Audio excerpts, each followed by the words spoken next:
All right, guys, we're jumping back in here as the Celtics are close, right, Bobby? Yeah, just a couple more. I saw Mobley come in the Cleveland at 49 there just before Martin I. went 51 already. UConn's Tyrese Martin. So we're 52. Celtics are at 53, and we are going to hang out here all the way through the 53rd pick. We'll recap some of the other stuff that happened in the draft prior to that. Martin was a guy who was mocked to Boston, so one of the options Yeah, there. But let's go with what you had, and some of this stuff doesn't hold anymore. Roddy went way early. What's left for you here? Anybody? one of my first round options actually is still available. Which The one guy was we that? talked about there from the Cornette, Neesmith, or a Pritchard? No, they actually all went. One of my why can't I think of his name now? I believe his name was oh man, it's slipping my mind now. This is how great he is. Not the first guy on the list. You got this graphic from the first round? Yeah, but I was going to let you sweat a little bit more. Well, I'm going to keep sweating here. I can't pull it up. There we go. Justin Lewis. I was going to say Justin Turner. He's still there. So that's definitely my target right now. And Justin Lewis, among how these about here on guys, this list? you got Sebron and Williams still available. Yep. Gabrielle actually went Yep. pretty early in the second round. Yep. So like I said, mixed bag here. EJ Little dropped to 41 after being like a 20 to 30 type guy on a lot of lists. There's a lot of crossover between the guys. I've seen also Ron Harper Jr. He's still around. A lot of people had him. Jared Roden out of Seton Hall is a good pick. Dominic Barlow is one of those Horford types who I was interested in, who actually went through the Overtime Elite program last year. Wouldn't mind him at all. So a bunch of good options here, as well as some stash types too. Gui Santos still available out of Brazil, and Matteo Spagnola out of Italy. Gene Montero. So ton of good options here. I don't think you can go wrong. I don't think they Anybody left here that anyone. Anybody left here that can jump in and contribute? Probably not right away. Like I said, I was high on Justin there, but everyone else is probably going to be lower down the roster fighting for one of those two-way spots or, a rotation spot in general. Neesmith remains, Grant remains, Pritchard remains tonight. So looks like they'll be in the fold. Brad going to talk, of course, tonight. And just doesn't seem like there was all that much activity as they alluded to start the night. Looks like they were pretty comfortable sitting at 53 and seeing who falls here. So we'll see who it ultimately does end up being. But I really do hope it's my guy there. The guy who you love. See. The guy who you love. I have to remind you his name, but you love him, and you're hoping that he's the guy. Other piece of news that was somewhat interesting. There were some moves. Things shook up here. The Knicks kind of got goofy where they traded away a pick, acquired some more picks, then got another pick, and then traded that pick along with Kemba Walker's salary just to offload that pick. Got nothing in return for that, which was an interesting bit of kind of maneuvering there to give themselves a little bit more cap flexibility with the idea that the target here is Jalen Brunson. But considering the Celtics got Al Horford in order to take on, to get rid of, a large Kemba contract number to offload that. They gave up the 16 pick. The Knicks gave up pick 13 just to get out from $9 million from Kemba, which just seems like bad business.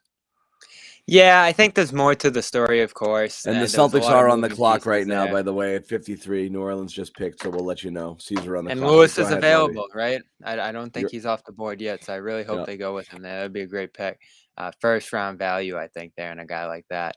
But yeah, Carlo Matkovich went 52, so Celtics are up. All right, so you do have Lewis. You have quite a few of the guys that I was interested in here. Sebron, Alondis Williams, some of the stash guys, Dominic Barlow. Justin Roden.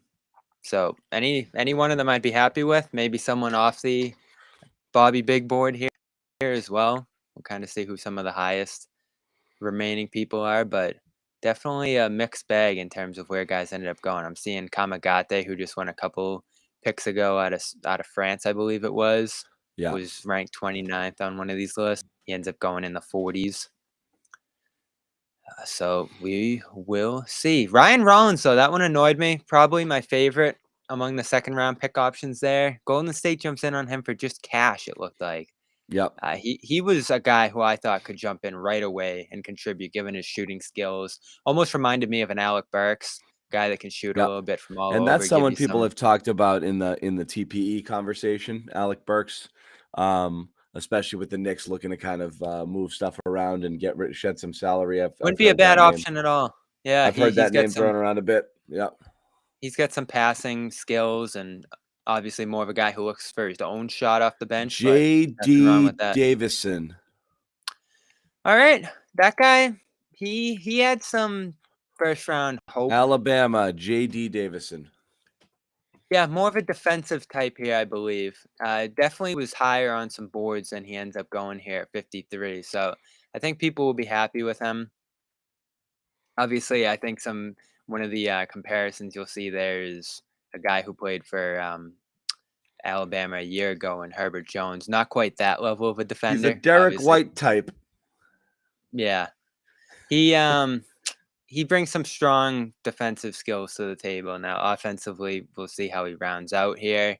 Again, not one of these guys I think can contribute right away, but probably one of the more skill guys that you could have projected going at this position here. Some of the best pedigree of all options that were available here. I definitely saw him higher on some boards than 53 for sure.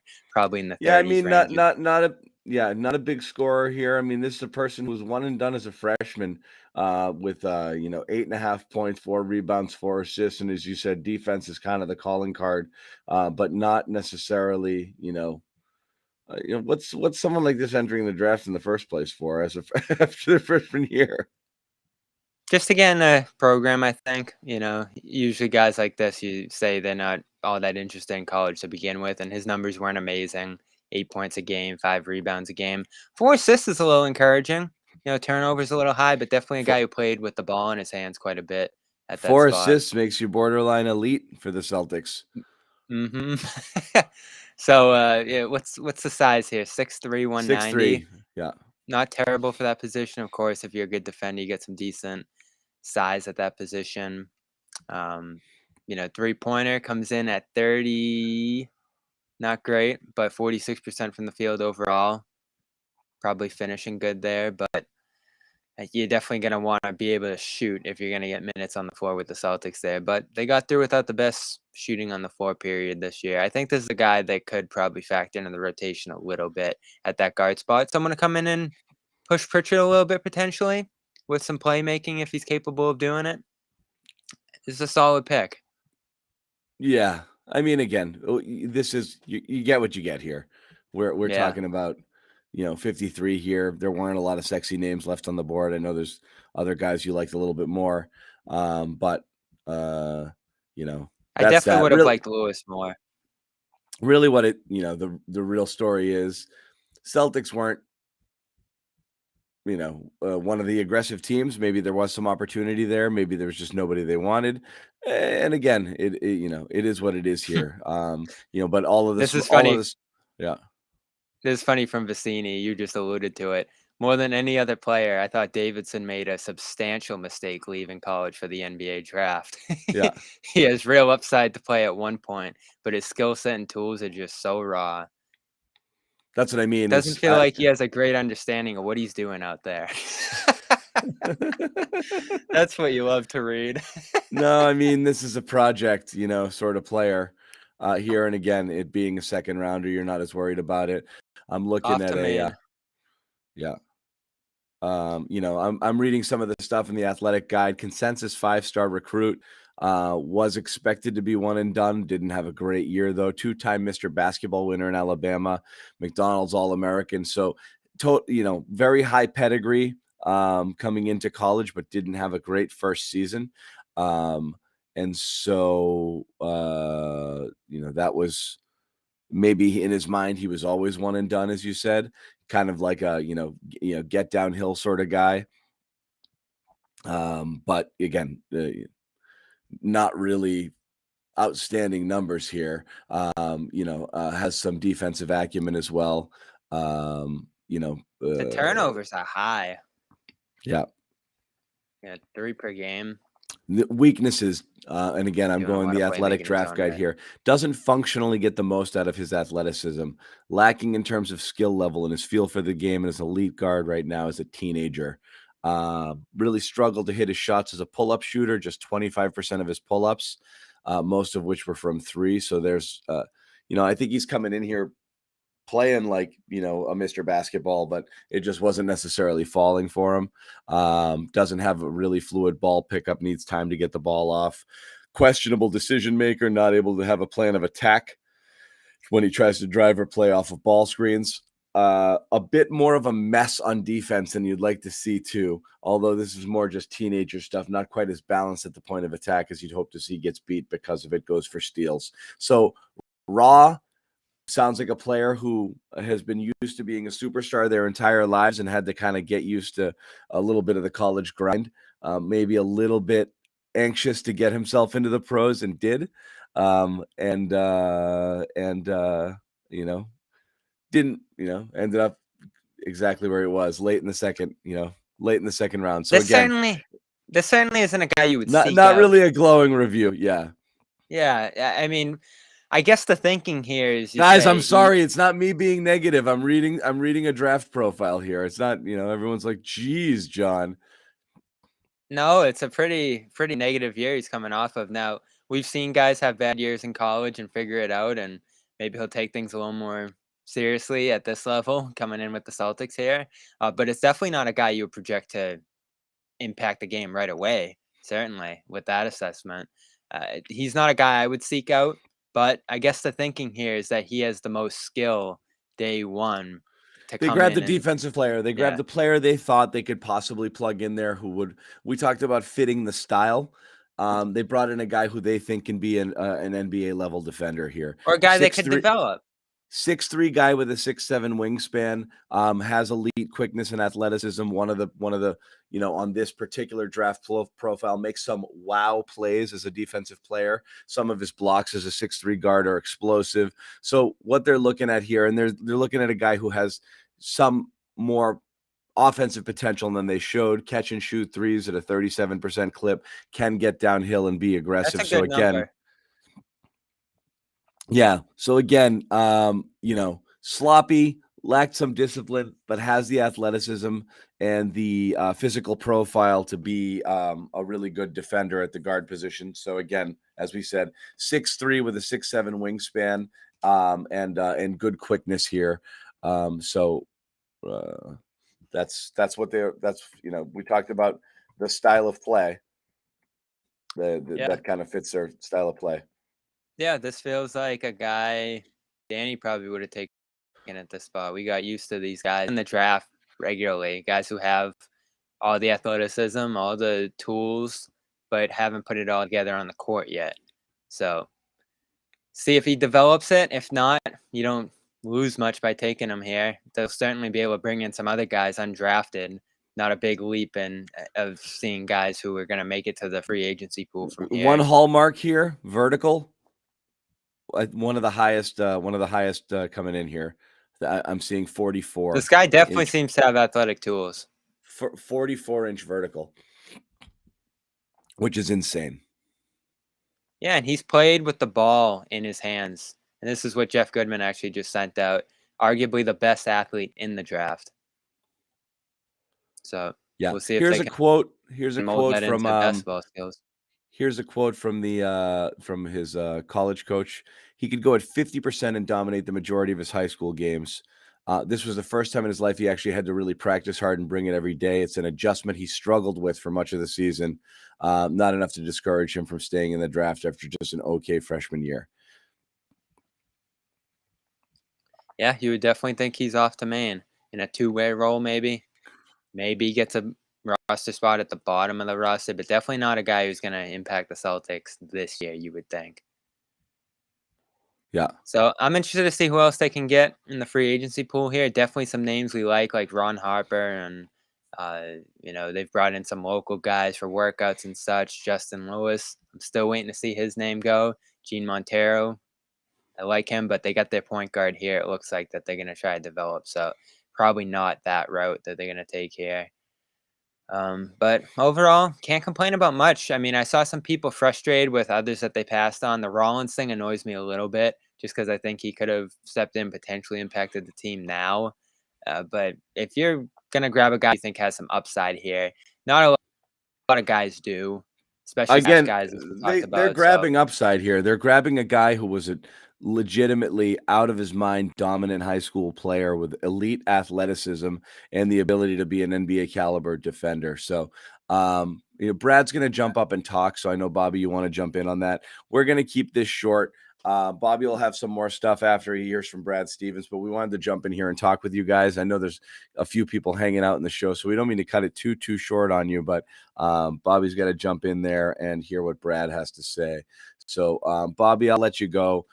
Guys, keep it tuned into our channels. We'll have more stuff. We're going to hear from Ime tomorrow as well. You got Brad's press conference on our YouTube page as well.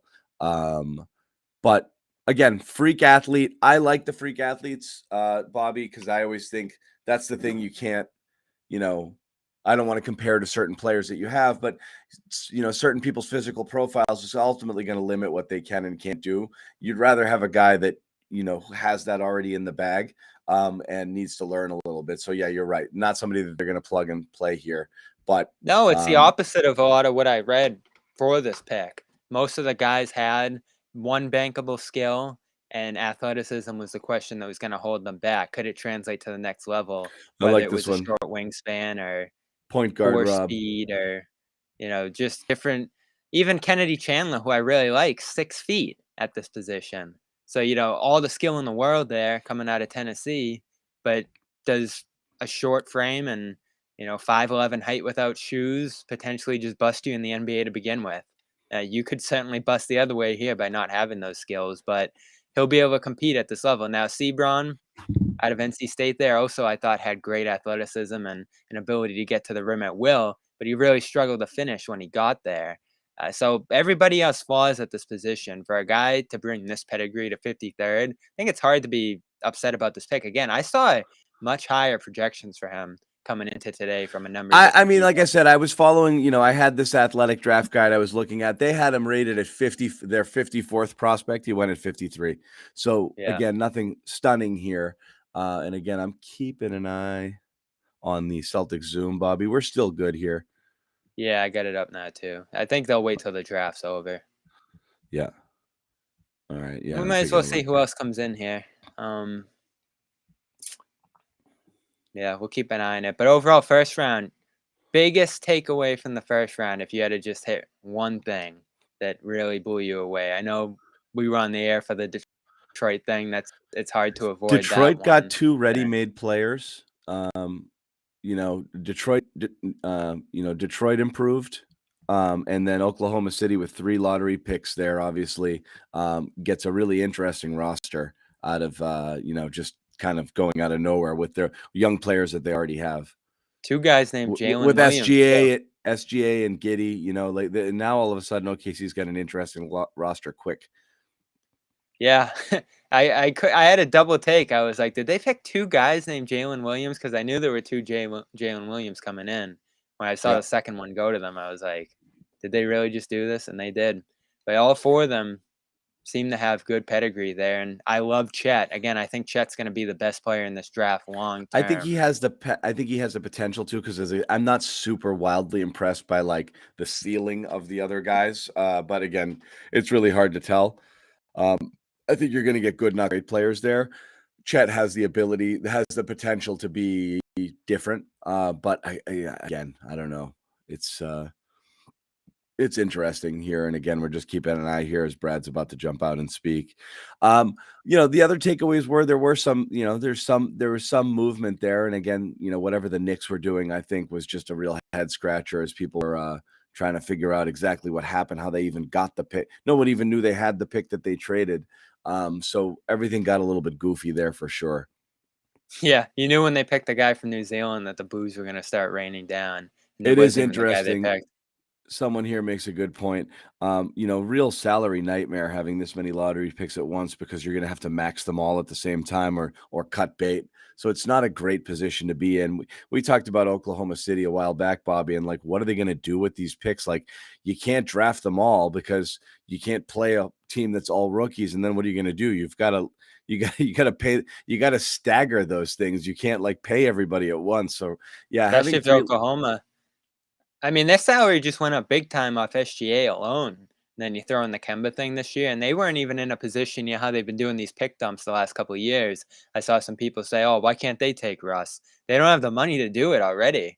When you think of Derek Favors and Kemba's money on the books and SGA boosting up to 30 million, so they're already pushing the cap line. I think they only have 24 million in cap space right now, so that's definitely a valid concern for them. And when are you going to make the shift to winning? This really frustrates me. And I thought the Celtics did a good job with it about a decade ago when they started their rebuild. They had that one awful year. They got their lottery pick. Looked like they went into the next year with the intention of tanking again.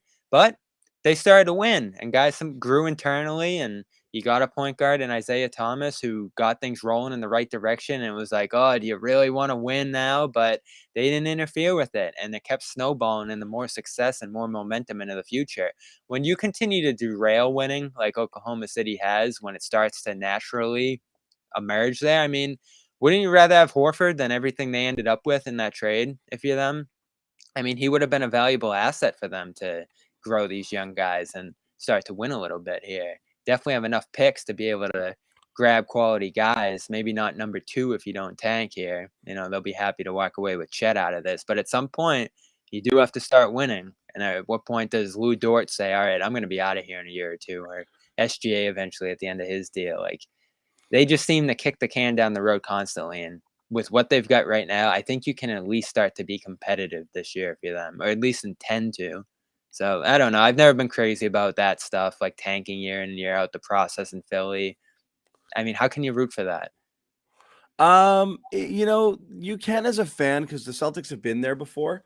For And 1 year, I know. Well, no, you get that's just recently. They've been there before too, and it's part of the process where you get no, meaning like a little bit of hope is tantalizing, and you can watch people grow and develop. And you cannot be great, but you know that there's a promise of more things to come. So it isn't bad because you feel like you're playing with house money in those years. It's bad in the years leading up before the picks start to come in, but when they do, it's fun to watch them. So let's see. Warriors working the trade. Let's see here. Yannick up knows in that here none of. is Brad. Oh, all right. Jump in. We're gonna take off, guys. Thank you for hanging out with us. We're gonna take off. All right. Thanks, everybody. Bobby, you do your thing. I'll wrap it up. Thanks, guys, for hanging out. I'm sorry we're so short with it, but Bobby does have to hop on and talk with Brad. So, like we said, check out our coverage. Bobby will be, put a little bow on it and do a little scouting and give you a profile of the Celtics pick. J.D. Davison, 6'3" guard out of Alabama. Mr. Basketball coming in, had a bad freshman year, but has an elite athletic profile. So that's what we've got here.